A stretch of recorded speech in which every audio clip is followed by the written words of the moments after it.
ഖമനയുടെ സംസ്കാര ചടങ്ങിനിടെയും ഇറാനെ പരിഹസിച്ച ട്രംപ് സംസ്കാരത്തിന് എല്ലാ പേരും ഒത്തുചേരുമ്പോൾ ഒറ്റ ഷോട്ടിന് തീർക്കാൻ കഴിയുമെന്നാണ് ട്രംപിന്റെ പരാമർശം. ഒരാഴ്ചത്തേക്ക് വെടിനിർത്തി ഇറാന് കരയാനുള്ള അവസരം ഒരുക്കുകയാണെന്നും ട്രംപ് പറഞ്ഞു. അതേസമയം ഖമനയുടെ സംസ്കാരത്തിന് മുമ്പുള്ള ചടങ്ങുകൾ ഇറാനിൽ പുരോഗമിക്കുകയാണ്.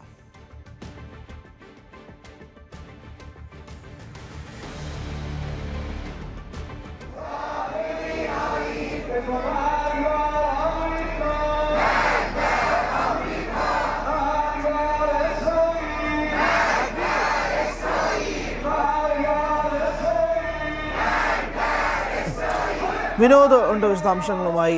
വിനോദ്, ട്രംപിന്റെ ഭാഗത്തു നിന്നും വീണ്ടും ഒരു പരിഹാസം എന്ന രീതിയിൽ തന്നെയാണ് ട്രംപിന്റെ ഭാഗത്തു നിന്നുള്ള വാക്കുകൾ വരുന്നത്. അത് മുതലക്കണ്ണീരാകും എന്ന് വരെ അദ്ദേഹം പറയുന്നുണ്ട്. ചിലർ കരയുന്നത് കണ്ടു, അത് മുതലക്കണ്ണീരാവാനുള്ള സാധ്യത വരെ ഉണ്ട് എന്നതും ട്രംപ് സൂചിപ്പിക്കുകയും ചെയ്യുന്നു.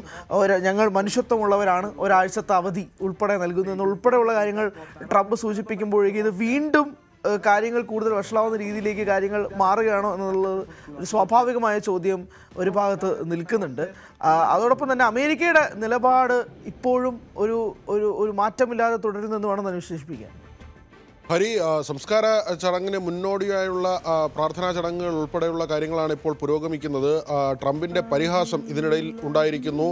ഇറാനിൽ ഖമേനയുടെ സംസ്കാരത്തിന് ജനത എല്ലാം ഒത്തുചേരുന്നു, നേതാക്കളെല്ലാം ഒത്തുചേരുമ്പോൾ ഒറ്റ ഷോട്ടിന് ഇവരെ തീർക്കാൻ അമേരിക്കയ്ക്ക് കഴിയും എന്നായിരുന്നു റേഡിയോ അഭിമുഖത്തിൽ പറഞ്ഞത്. മാത്രമല്ല, ഒരാഴ്ചത്തേക്ക് വെടിനിർത്തുകയാണ്, ഇറാന് കരയാനുള്ള അവസരം നൽകുന്നു എന്നുകൂടി ഈ അഭിമുഖത്തിൽ ട്രംപ് പറയുന്നു. അങ്ങനെ ഒരു പരിഹാസത്തിൻ്റെ വാക്കുകൾ ട്രംപിൻ്റെ ഭാഗത്ത് നിന്ന് വരുന്നുണ്ട്. അതേസമയം മുസ്തഫ ഉൾപ്പെടെ നേതാക്കൾ ഈ സംസ്കാര ചടങ്ങിൽ പങ്കെടുക്കില്ല എന്ന വിവരമാണ് പുറത്തു വരുന്നത്. കാരണം ഇങ്ങനെ ഒരു ഭീഷണി ഉള്ളതുകൊണ്ട് തന്നെയാണ് മുസ്തഫ ഉൾപ്പെടെയുള്ളവർ മാറി നിൽക്കും എന്ന വിവരം പറയുന്നത്. മുസ്തഫ റഷ്യയിൽ തുടരുന്നു എന്ന സൂചനകൾ നേരത്തെ തന്നെ ഉണ്ടായിരുന്നു. ഇന്ത്യയിൽ നിന്നുള്ള പ്രതിനിധി സംഘം അടക്കം ഇതിനകം ഇറാനിൽ എത്തിയിട്ടുണ്ട്. വിദേശകാര്യ സഹമന്ത്രി പവിത്ര മാർഗരിത ഉൾപ്പെടെയുള്ളവരാണ് ഇറാനിലേക്ക് എത്തിയിട്ടുള്ളത്. മറ്റ് ലോകരാഷ്ട്രങ്ങളിൽ നിന്നുള്ള നേതാക്കളും ഇറാനിലേക്ക് എത്തുകയാണ്. നമുക്കറിയാം, വലിയ ജനക്കൂട്ടമാണ് ഈ സംസ്കാര ചടങ്ങിന് പ്രതീക്ഷിക്കുന്നത്. ഇപ്പോൾ നടക്കുന്ന ചടങ്ങുകളിലേക്ക് പോലും ലക്ഷങ്ങൾ ഒഴുകിയെത്തുന്നു. ഇറാനിലെ ഒരു രീതി അനുസരിച്ച് അവർ നെഞ്ചിൽ തട്ടിയാണ് അവരുടെ ഈ അഭിവാദ്യം അർപ്പിക്കുന്നത്. ആ തരത്തിൽ വലിയ തോതിൽ ജനങ്ങൾ ഇറാനിൽ ഈ സംസ്കാരവുമായി ബന്ധപ്പെട്ട് തെരുവിലേക്ക് ഇറങ്ങുന്ന ഒരു സാഹചര്യമുണ്ട്. റൂഹുള്ള ഖമേനി, അദ്ദേഹം നേരത്തെയുള്ള നേതാവായിരുന്നു, അയത്തുള്ളയ്ക്ക് മുൻപ് ഉണ്ടായിരുന്ന നേതാവാണ്. അദ്ദേഹത്തിൻ്റെ സംസ്കാര ചടങ്ങിൽ ഏതാണ്ട് 1 കോടി ജനങ്ങളാണ് പങ്കെടുത്തത്. മാത്രമല്ല, ഇപ്പോഴത്തെ ഇറാൻ ഭരണകൂടത്തിൻ്റെ കണക്കുകൾ അനുസരിച്ച് അത് നമുക്ക് വിചിത്രം എന്ന് തോന്നാം, അല്ലെങ്കിൽ അങ്ങനെ ഒരു കണക്ക് പുറത്ത് വരേണ്ടതുണ്ടോ എന്ന് തോന്നാം. ജർമ്മൻ മാധ്യമമാണ് ഇങ്ങനെ ഒരു കാര്യം പുറത്തുവിടുന്നത്. 3000 ആളുകളെങ്കിലും ഈ സംസ്കാര ചടങ്ങിൻ്റെ മരിക്കുമെന്ന, തിക്കിലും തിരക്കിലും പെട്ട് മരിച്ചേക്കുമെന്ന ഒരു കരുതൽ, അല്ലെങ്കിൽ അങ്ങനെ ഒരു വിലയിരുത്തൽ ഇറാൻ ഭരണകൂടത്തിനുണ്ട് എന്ന തരത്തിലുള്ള വാർത്തകൾ പുറത്തു വരുന്നുണ്ട്. അത് ഒരുപക്ഷെ ശരിയുമായിരിക്കണം. കാരണം നേരത്തെ ഈ 1 കോടി ആളുകൾ ഉൾപ്പെട്ട ചടങ്ങിലൊക്കെ തന്നെ മരണം റിപ്പോർട്ട് ചെയ്തിരുന്നു, നേരത്തെ ഉള്ള സംഭവം. അതുപോലെ ആളുകൾ, വലിയ തോതിൽ ജനങ്ങൾ തെരുവിലിറങ്ങുമ്പോൾ, അങ്ങനെ വൈകാരികമായ നിമിഷങ്ങൾ ഉണ്ടാകുമ്പോൾ മരണങ്ങൾ സംഭവിക്കാനുള്ള സാധ്യതയുണ്ട്. പക്ഷേ അതിനുള്ള മുന്നൊരുക്കങ്ങൾ ഇറാൻ സ്വീകരിക്കുന്നുണ്ട്. ആളുകൾക്ക് ജീവൻ അപകടത്തിൽപ്പെടാതെ ഈ ചടങ്ങുകൾ പങ്കെടുക്കുന്നതിന് വേണ്ടിയുള്ള പരമാവധി ഒരുക്കം ഇറാൻ ഭരണകൂടത്തിൻ്റെ ഭാഗത്തു നിന്നുണ്ട്. ഗ്രാൻഡ് മുസല്ലയിലാണ് ഈ പൊതുദർശനം തുടരുന്നത്. തുടർന്ന് ഖൂമിലേക്ക് കൊണ്ടുപോകും. അവിടെയാണ് ഖമേനിയുടെ പഠനം ഉൾപ്പെടെയുള്ള കാര്യങ്ങൾ നടന്നത്. ഖൂമിലേക്ക് കൊണ്ടുപോയ ശേഷം അദ്ദേഹത്തിൻ്റെ തന്നെ നാടായ മാഷദിലാണ് സംസ്കാര ചടങ്ങ് നടക്കുക. അത് 9-ാം തീയതിയാണ് ആ ചടങ്ങ് നിശ്ചയിച്ചിട്ടുള്ളത്. അതിന് മുൻപുള്ള ചടങ്ങുകളാണ് ഇപ്പോൾ പുരോഗമിക്കുന്നത്. ഇതിനിടയിൽ ഇസ്രായേൽ പ്രധാനമന്ത്രി നെതന്യാഹു വൈറ്റ് ഹൗസിലേക്ക് എത്തും. അടുത്ത ആഴ്ച ട്രംപുമായി കൂടിക്കാഴ്ച നടത്തുന്നുണ്ട്.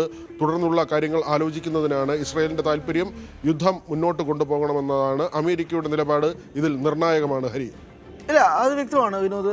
അമേരിക്കയുടെ നിലപാടിൽ നിർണായകമാണ്. പക്ഷേ ട്രംപിൻ്റെ ഈ ഒരു വാചകം ഉണ്ടല്ലോ, can easily take them out with 1 shot എന്ന് പറയുമ്പോഴേക്കും ഇത് കൂടുതൽ എന്താ പറയുക, ഇറാനെ വീണ്ടും ചൊറിയുന്ന രീതിയിൽ എന്നൊക്കെ വേണമെങ്കിൽ തന്നെ പറയാം. നേരെ മറിച്ച് ഖമേനിയുടെ സംസ്കാര ചടങ്ങിന് എത്തുന്നവരൊക്കെ തന്നെ റിവെഞ്ച് വേണം, പ്രതികാരം വേണമെന്ന് പറയുന്നൊരു വാചകങ്ങളൊക്കെ തന്നെ വീഡിയോ ദൃശ്യങ്ങളിലൊക്കെ വ്യക്തമായിരുന്നു. അപ്പോൾ ഇത് വീണ്ടും വഷളാവുന്നുള്ളൊരു സാഹചര്യം. അതാണല്ലോ നമ്മൾ ഉറ്റുനോക്കുന്നത്. താൽക്കാലിക വെടിനിർത്തൽ എന്നൊക്കെ പറഞ്ഞാൽ പോലും ഇത് വീണ്ടും അതേ സാഹചര്യത്തിലേക്ക് പോകും.